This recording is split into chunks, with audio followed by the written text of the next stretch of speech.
Chapter 2. The Backyard Party. Jade wasn't in the mood for a party. She wasn't in the mood for much of anything really that didn't involve work.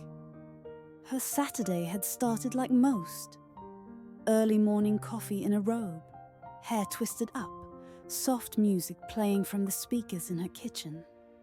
She did a quick sweep of the condo, watered her plants, and took exactly 23 minutes to do her makeup. Not because she had anywhere important to be, but because routine made her feel in control. She had just settled into her reading nook with a fresh cup of coffee when her phone buzzed. A message from Tasha. "Don't flake. The party starts at 2. I'm picking you up at 1:30. Look hot."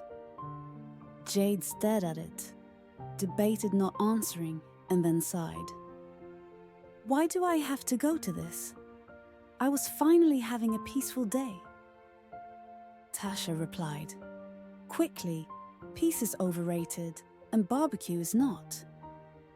You know I hate small talk and potato salad.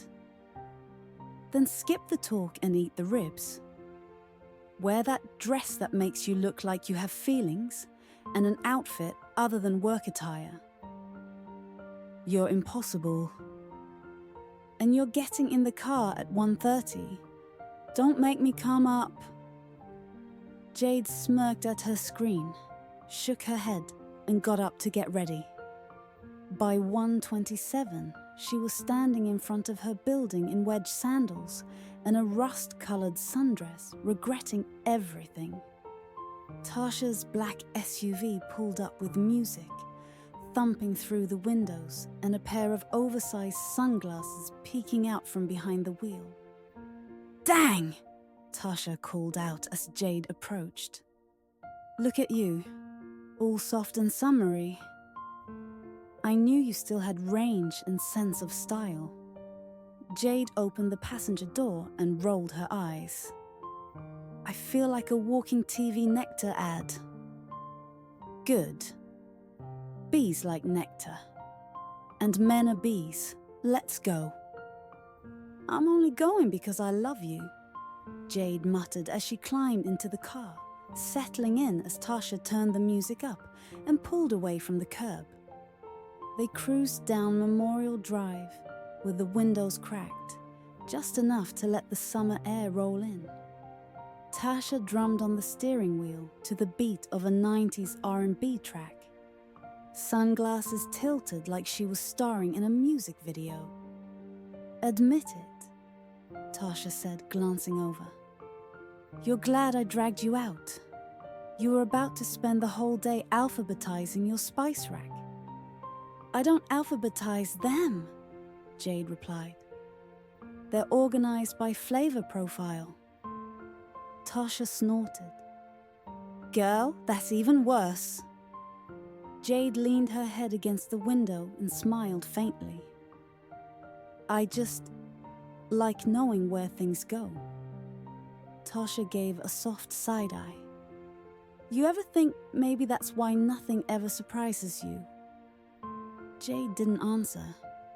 They pulled up to the house, 20 minutes later, the bass of the music shaking the windows as they turned onto a quiet street lined with modest, well-kept homes. Tasha parallel parked like a pro and turned the volume down just enough to speak. "All right, it's game face," she said, applying one final swipe of gloss in the rearview mirror. "I thought this wasn't a game," Jade muttered, unbuckling her seatbelt. "Everything's a game, but this one has ribs."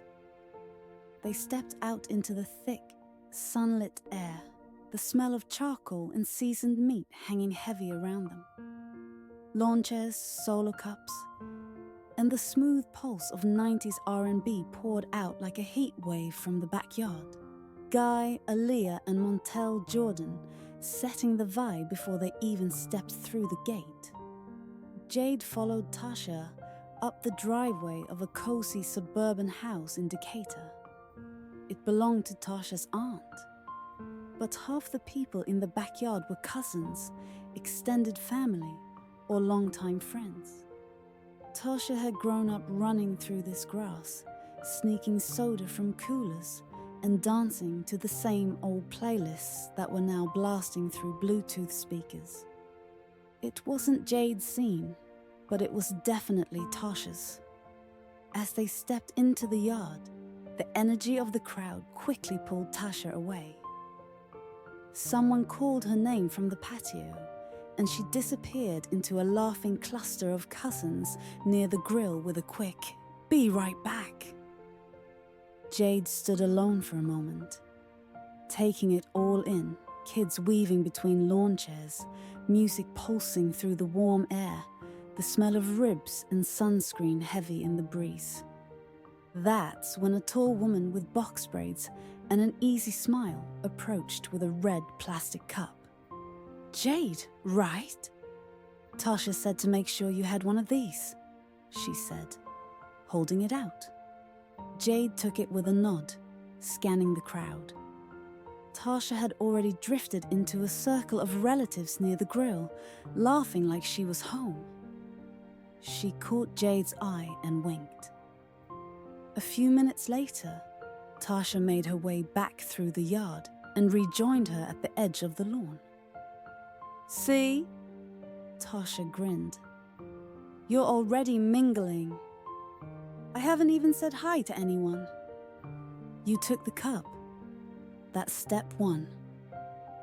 Jade sighed and scanned the crowd, her eyes instinctively categorizing people. Married, loud, tired, probably drunk. She could already hear her mother's voice in her head.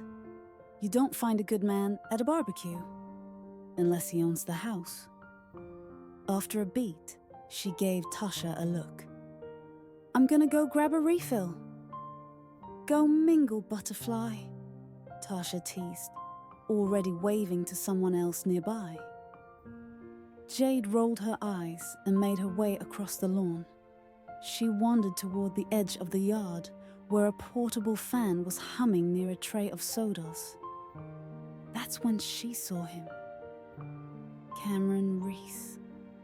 He was crouched near a busted electric cooler, sleeves rolled up, coaxing it back to life like it was an old friend. From the way he moved, focused, patient, you'd think he came to work, not party. But his shirt was clearly casual, his sneakers clean, his cup still half full on the table beside him. He had shown up to relax, to enjoy himself. Someone had mentioned the cooler was dying, and without hesitation, he rolled up his sleeves and got to work. A streak of grease marked his forearm. His shirt clung slightly to his back from the heat. She hadn't seen a man work with his hands like that since. No, that was a long time ago. A different porch, a different summer. Her father, maybe, elbows deep in a car engine or fixing a broken fence, humming quietly to himself like the world wasn't falling apart. Jade blinked the memory away before it could settle. She wasn't that girl anymore. But still, something about the way Cameron moved stirred the dust in places she thought she'd sealed shut. Something about him didn't fit the scene, but not in the way Jade expected. He wasn't trying to impress anyone. He was just there, like the fan or the folding chairs. Essential, but unspoken. Tasha slid beside her. "That's my cousin's friend, HVAC guy. Name's Cameron." Jade didn't respond at first. "He's kind of cute, right?" Tasha nudged. "He has dirt on his hands. And you have ice in your cup. Balance." Jade smirked despite herself. The moment passed, and the music picked back up in her ears. Someone tugged her into a quick group photo near the grill, and a cousin she didn't know tried to teach her a two-step she promptly forgot. When the laughter settled and her cup ran low, she wandered toward the drink table to refill it. grateful for a small moment of quiet. As she stirred the melting ice with the scoop, Cameron walked up. "Hope you're enjoying the breeze," he said with a crooked grin, nodding toward the humming electric cooler. "Pretty sure it's the only reason anyone's still alive back here." Jade turned slightly. "Then you deserve a medal." "Nah, just doing my part for humanity. One sweaty backyard at a time." His voice was low even. He had the kind of presence that didn't ask for attention, but still held it. She offered a polite smile. "I'm Jade." "Cameron," he said, returning the smile with a nod. "Friend of the family," she added. "Well, friend of the friend whose family is throwing this." "Same," he replied. "Marcus and I go way back. I came for the ribs. Didn't realize I'd be on cooler duty." Jade glanced at the half-fixed machine. "You looked like you volunteered." He chuckled. "Force of habit, can't turn off the fix-it brain." And just like that, she laughed. Not a fake laugh, not a social laugh, a real, startled laugh that caught even her off guard. He smiled. "Maybe I'll get you to laugh next time on purpose." She wasn't sure why she said it, but the words came anyway. Maybe. And for the first time all day, maybe didn't feel like a compromise. As she sipped from her cup and watched Cameron return to the cooler, something subtle flickered in her chest. Not quite attraction, not quite intrigue, but a curiosity she couldn't shake. It didn't make sense, but maybe that was the point. Maybe, for once, sense wasn't the only thing worth chasing.